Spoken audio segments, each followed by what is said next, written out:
خدا میں یسوع مسیح کے عظیم اور بابرکت نام میں آپ سب کی سلامتی ہو۔ ناظرین، ہمارا آج کا ڈیووشن لیا گیا ہے مقدس یعقوب کا عام خط، اس کا 3 باب اور اس کی 17ویں آیت سے 18ویں آیت تک۔ کلام مقدس میں یوں مرقوم ہے: مگر جو حکمت اوپر سے آتی ہے اول تو وہ پاک ہوتی ہے، پھر ملنسار، حلیم اور تربیت پذیر، رحم اور اچھے پھلوں سے لدی ہوئی، بے طرفدار اور بے ریا ہوتی ہے، اور صلح کرانے والوں کے لیے راست بازی کا پھل صلح کے ساتھ بویا جاتا ہے۔ کلام مقدس کے پڑھے اور سنے جانے پر خداوند کی برکت ہو، آمین۔ ناظرین، ہمارے آج کے ڈیووشن کا عنوان ہے الہی حکمت، اور اسے آپ تک پہنچانے کے لیے ہمارے ساتھ تعاون کیا ہے بیکن لائٹ سے ورڈ ایٹ ورک نے۔ ناظرین، جیسا کہ آپ جانتے ہیں کہ آج کل ہم نے مقدس یعقوب کے عام خط کا گیانی مطالعہ یا سمیمی مطالعہ، جسے ہم ڈیووشنل سٹڈی بھی کہہ سکتے ہیں، ہم نے اس کا آغاز کیا ہوا ہے۔ اور ہم نے پہلے باب میں ہم نے دیکھا تھا کہ کس طرح سے مقدس یعقوب ایک ایماندار کو اس کے ایمان کے امتحان میں کامیاب ہونے کی ہدایات ہمیں فراہم کرتے ہیں۔ دوسرے باب میں مقدس یعقوب نے ایمان کے خواص کی بات کی ہے، یعنی ایٹریبیوٹس آف فیتھ، اور پھر اس نے بتایا ہے کہ ہمیں اپنے ایمان میں طرفداری سے کام نہیں لینا، بلکہ اپنے ایمان کو اعمال سے ثابت کرنا ہے۔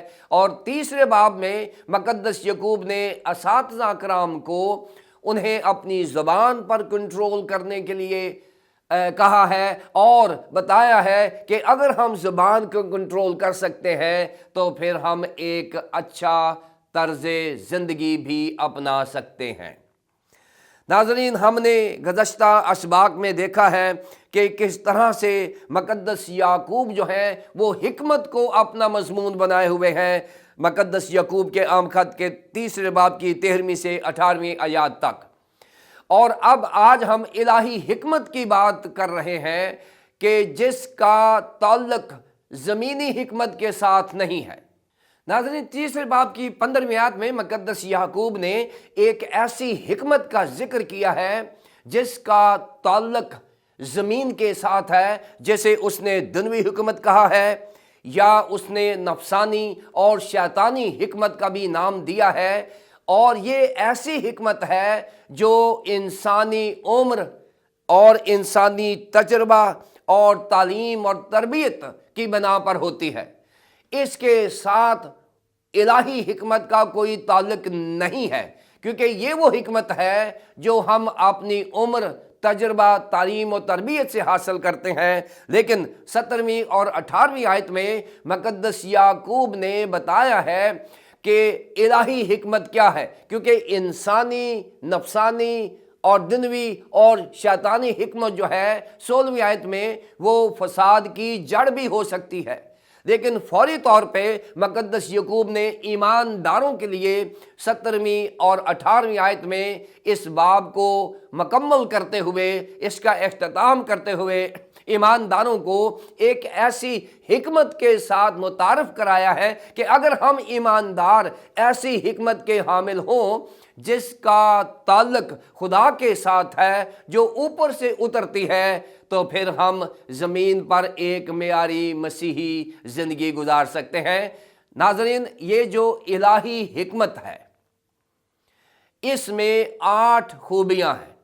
ہم نے دنوی، نفسانی اور شیطانی حکمت میں دیکھا کہ اس میں کون کون سی چیزیں پائی جاتی ہیں۔ اس میں حسد ہے، تفرقے ہیں، شیخی ہے، جھوٹ ہے، اور یہ وہ ساری چیزیں ہیں جو فساد اور ہر برا کام پیدا کرتی ہیں۔ لیکن اب 17ویں آیت میں مقدس یعقوب نے بتایا ہے کہ ایک ایسی بھی حکمت ہے جو اوپر سے اترتی ہے، اور اس میں 8 خوبیاں ہیں۔ میں آپ کو مقدس یعقوب کا یہ ذہن، یہ دل شیئر کرنا چاہتا ہوں تاکہ ہم اس حکمت کے حامل ہو جائیں اور اپنی عام زندگی کو ایک مخصوص مسیحی زندگی بنا لیں تاکہ ہم اس کے مطابق زندہ رہ سکیں۔ پہلی خوبی جو بتائی گئی ہے 17ویں آیت میں لکھا ہے، مگر جو حکمت اوپر سے آتی ہے۔ اوپر سے مراد ناظرین یہ خدا کے لیے مترادف لفظ ہے، یا آسمان بھی یہاں پر کہا جا سکتا ہے۔ مقدس یعقوب کیونکہ یہودی پس منظر بیک گراؤنڈ رکھتے ہیں، اس لیے وہ شاید خدا کا نام لینے سے گھبرا رہے ہیں، یا وہ احتراماً وہ نام نہیں لے رہے، اور وہ اوپر سے مراد آسمان، جیسے ہم کہتے ہیں آسمان کی بادشاہی، آسمان سے مراد خدا ہوتا ہے، یہاں اوپر سے مراد بھی خدا سے ہے، یعنی ایسی حکمت کا تعلق خدا کے ساتھ ہے جسے ہم الہی حکمت کہتے ہیں۔ اور پہلی خوبی کیا ہے؟ وہ پاک ہوتی ہے۔ یہاں بتایا گیا ہے کہ اول تو وہ پاک ہوتی ہے۔ ناظرین یہ جو پاک ہونا ہے یہ خدا کی اپنی صفت ہے۔ خداوند یسوع مسیح نے بھی یہ کہا ہے، پاک بنو جیسے تمہارا آسمانی باپ پاک ہے۔ ہم کامل بنے جیسا وہ کامل ہے۔ یہاں پاک کے لیے جو ہیگینوس لفظ استعمال ہوا ہے وہ ہوتا ہے علیحدہ ہو جانا۔ ہیگیوس سے یہ نکلا ہے، یعنی مقدس ہو جانا، کسی خاص مخصوص خدمت کے لیے چنے جانا، اپنے آپ کو دنیا سے علیحدہ کر لینا، پاک اپنے آپ کو کرنا، یہ الہی حکمت کی پہلی خوبی ہے۔ اور یہ ہمیں صفت ملتی ہے خدا سے، کیونکہ خدا پاک ہے۔ اگر ہمارا تعلق خدا کے ساتھ ہے تو لازمی ہم خدا کی طرح پاک بھی ہونا شروع ہو جائیں گے۔ ہم میں لالچ، حسد نہیں ہوگا، فساد نہیں ہوگا، شیخی نہیں ہوگی، جھوٹ نہیں ہوگا۔ یہ ساری چیزیں ہمیں مقدس ٹھہراتی ہیں، یعنی پاک کرتی ہیں۔ دوسری خوبی جو ہے وہ ہے ملنسار، کہ وہ ملنسار ہوتی ہے، اور ملنسار سے مراد یہاں یونانی زبان جو لفظ استعمال ہوا ہے وہ ہے ایرینکے۔ ایرینکے، یہ جو ایرینکے ہے اس سے مراد ہوتا ہے فیلوشپ کرنا، صلح سلامتی کے ساتھ رہنا اور صلح جو ہونا، پاکیزگی کا یہ اظہار ہے۔ جو ناظرین ایماندار، جو آسمانی حکمت رکھتے ہیں، جو الہی حکمت کے وارث ہوتے ہیں، وہ ملنسار ہوتے ہیں۔ وہ اپنے آپ کو دنیا سے علیحدہ نہیں کرتے، وہ دنیا سے علیحدہ صرف اس لیے کرتے ہیں کہ وہ مقدس ٹھہریں، لیکن وہ اپنے عزیزوں سے، اپنے بہن بھائیوں سے اور رشتہ داروں سے اور کلیسیاؤں سے اپنے ایمان کے اظہار کے لیے وہ ملتے جلتے ہیں، رفاقت و شراکت کو بلیو کرتے ہیں۔ یہ وہ حکمت ہے جو ہمیں ملنسار بنا دیتی ہے۔ نمبر 3 حلم، اور یہاں پر حلم کے لیے جو لفظ استعمال ہوا ہے وہ ہے ایپی ایکس۔ ایپی ایکس سے مراد ہے کہ ایسا شخص جو طاقتور ہو، انٹیلیجنٹ ہو، اختیار میں ہو، رتبے میں ہو، لیکن اس کی طاقت، اس کا رتبہ، اس کا اختیار، سارا کا سارا کنٹرول خداوند کے ہاتھ میں ہو۔ یہ ایسے ہی ہے جیسے ایک گھوڑا ہوتا ہے، اس کو سدھایا نہ جائے تو وہ اپنی مرضی کرتا ہے اور اپنی طاقت اپنی مرضی سے استعمال کرتا ہے۔ اور ایماندار بھی اگر سدھایا نہ جائے، اگر وہ کلام نہیں پڑھتا، اگر اس کے منہ میں خدا کا کلام اور لگام نہیں ہے، تو وہ بھی طاقتور ہے لیکن اس کی طاقت اپنے ہی کنٹرول میں ہے۔ لیکن یہاں پر بتایا گیا ہے کہ جو حلم ہوتا ہے وہ طاقتور شخص ہوتا ہے جسے خدا کنٹرول کرتا ہے۔ مقدس موسیٰ کی ہم بات کرتے ہیں، گنتی 12 باب کی 3 آیت میں، وہاں پر لکھا وہ روئے زمین کے سارے آدمیوں سے زیادہ حلیم تھا۔ وہ جو 23 جنگیں لڑ کے قوم بنی اسرائیل کو مصر سے نکال کے لے کر آیا، وہ جس نے ایک مصری کو قتل کیا، وہ جو فرعون کا مقابلہ کرتا تھا، اس کی طاقت ہمیشہ خدا کے ہاتھ میں ہوتی تھی۔ اور پھر خداوند یسوع مسیح کو حلیم کہا گیا، زکریا 9 باب کو اور 9ویں آیت میں اگر ہم دیکھتے ہیں تو وہاں پر خداوند یسوع مسیح سے متعلق ایک پیشین گوئی کی گئی ہے کہ وہ گدھے پر بلکہ لادو کے بچے پر سوار ہے۔ اور پھر وہ متی کی انجیل 21ویں باب کی 5ویں آیت میں اس پیشین گوئی کو پورا ہوتے ہوئے بھی دیکھتے ہیں۔ اور پھر ایمانداروں کو بھی حلیم کہا گیا ہے۔ اور انہیں مبارک بھی کہا گیا ہے۔ جو حلیم ہیں وہ مبارک ہوتے ہیں، اور اگر ہم 5 باب کی 5ویں دیکھتے ہیں تو وہاں پر وہ زمین کے وارث بھی ہوں گے۔ سو ناظرین، حلم جو ہے یہ بھی الہی حکمت کا ایک نتیجہ ہے۔ پھر تربیت پذیر، تربیت پذیر جو ہے اس کا مطلب ہوتا ہے یوپیتھس، یوپیتھس تربیت پذیر، یہ ایسا شخص ہے ناظرین جس کو سمجھایا جا سکتا ہے، جس کو سدھایا جا سکتا ہے، جس پر خدا کے کلام کی بات کی جائے یا جس کو خدا سے متعلق بات کی جائے تو وہ سنتا ہے اور اس پر عمل کرتا ہے۔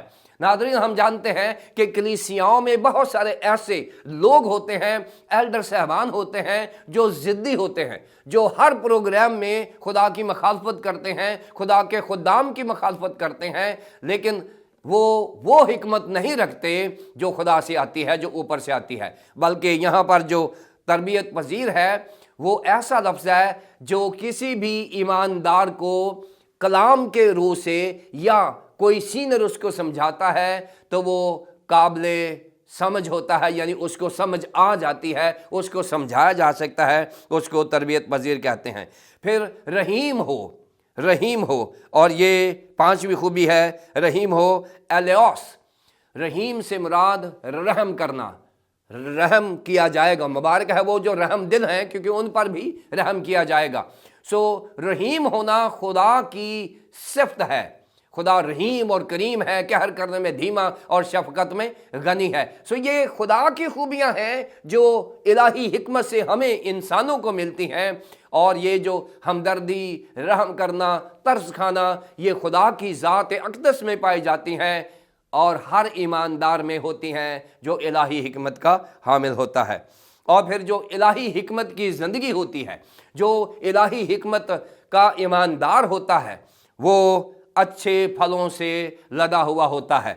اور اگر آپ جائیں غلطیوں کے خط میں 5ویں باب کی 22ویں اور 23ویں آیت میں، وہاں پر ناظرین آپ کو روح کا پھل ملے گا، اور یہ اسی کو ملتے ہیں جس کا تعلق روح القدس کے ساتھ ہے، یعنی اسی کو ملیں گے جس کے پاس روح القدس کی نعمت ہے، جسے حکمت کا کلام کہا جاتا ہے، جو پہلا کرنتھیوں 12ویں باب کی 8ویں آیت میں جس کا ذکر کیا گیا ہے۔ اور ایسے ایماندار میں کیا ہوتا ہے؟ محبت ہوتی ہے، خوشی ہوتی ہے، اطمینان ہوتا ہے، تحمل ہوتی ہے، مہربانی ہوتی ہے اور نیکی ہوتی ہے، ایمانداری ہوتی ہے، حلم ہوتا ہے اور پرہیزگاری ہوتی ہے۔ یہ وہ ایماندار ہے جو الہی حکمت کا حامل ہوتا ہے۔ اور پھر 7ویں بات بے طرفدار ہوتی ہے۔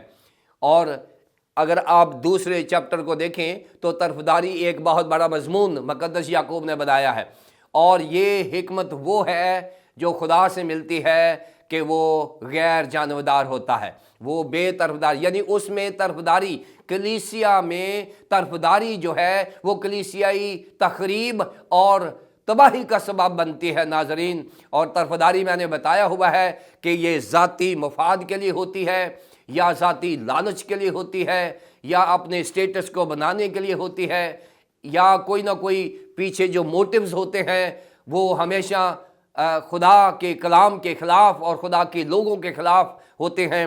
سو الہی حکمت جو ہے اس کا نتیجہ غیر جانبداری اور بے طرفداری ہے۔ اور 8ویں نمبر پر وہ بے ریا ہوتی ہے، یعنی ایسی حکمت جو کسی شخص کو ریاکار نہیں بناتی، اس کو ریاکار بننے سے روکتی ہے۔ ریاکار ہپوکریٹس ناظرین استعمال ہوا ہے یہاں پر، اور یہاں سے ہپوکریٹ یعنی وہ ہوتا ہے ریاکار ناظرین، وہ ہوتا ہے کہ جب ہم ڈراماز دیکھتے ہیں، کوئی شو دیکھتے ہیں، تو ایک ڈرامے میں کوئی ڈاکٹر بنا ہوتا ہے اور وہ اصل زندگی میں ڈاکٹر نہیں ہے، یعنی وہ ایکٹ کر رہا ہے۔